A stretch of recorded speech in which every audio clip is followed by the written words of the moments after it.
लोकसभा चुनाव के पहले चरण के मतदान में अब बस कुछ ही दिन बाकी हैं। यूपी की 80 लोकसभा सीटों पर सपा कांग्रेस गठबंधन में कुछ सीटों को छोड़कर बाकी सभी प्रत्याशी उतार दिए गए हैं।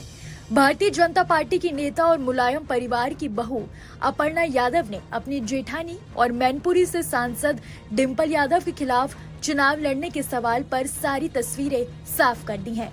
अपर्णा यादव ने एक न्यूज चैनल को दिए इंटरव्यू में डिंपल यादव पर बड़ा बयान दिया है। डिंपल यादव के खिलाफ लड़ने पर अपर्णा यादव ने कहा कि वो मेरे लिए कभी पॉलिटिकल फिगर नहीं रही हैं। वो मेरी बड़ी भाभी हैं और उनका मैं बहुत आदर करती हूँ। मेरे जहन में उनके खिलाफ लड़ने का कभी कोई विचार ही नहीं आया है। साथ ही उन्होंने कहा कि यादवों को बीजेपी में लाना मेरी व्यक्तिगत उपलब्धि है। इसके अलावा और क्या कुछ कहा अपर्णा ने, चलिए सुनते हैं।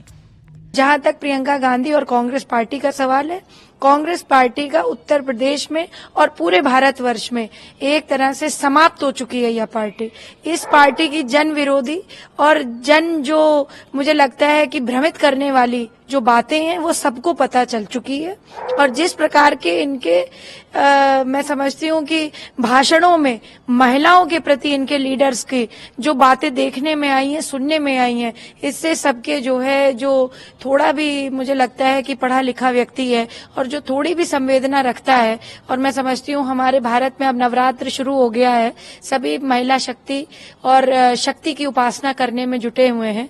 तो मैं समझती हूँ ये सब कांग्रेस का पर्दाफाश करने वाले हैं और लोकसभा चुनाव में भारी बहुमत से भारतीय जनता पार्टी फिर से आएगी। बता दें, डिंपल यादव सपा के टिकट पर मैनपुरी लोकसभा निर्वाचन क्षेत्र से सांसद हैं।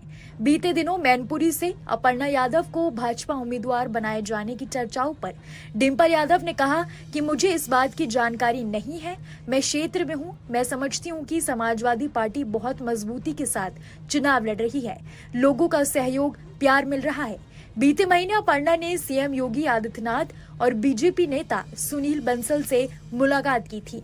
इसके बाद ये अटकलें लगाई जा रही थी कि अपर्णा को बीजेपी चुनाव लड़ा सकती है। इस बात की संभावना ज्यादा जताई जा रही थी कि बीजेपी अपर्णा को परिवार में ही किसी के खिलाफ चुनाव लड़ा सकती है। डिंपल यादव 2019 के लोकसभा चुनाव में मैनपुरी से मुलायम सिंह यादव की जगह सांसद बनी थी। 10 अक्टूबर 2022 को उनके निधन के बाद मैनपुरी सीट खाली हुई थी। इसके बाद हुए उपचुनाव में डिंपल यादव ने जीत दर्ज की थी। इससे पहले डिंपल यादव कन्नौज लोकसभा सीट से 2019 में चुनाव लड़ी थी, लेकिन बीजेपी के सुब्रत पाठक से उन्हें हार मिली थी। डिंपल यादव मुलायम सिंह यादव की बड़ी बहू और अखिलेश यादव की पत्नी है और मौजूदा समय में मैनपुरी से सांसद हैं। सपा ने उन्हें मैनपुरी से प्रत्याशी घोषित किया है। ऐसे तमाम देश दुनिया की खबरों के लिए देखते रहिए न्यूज नेशन डिजिटल।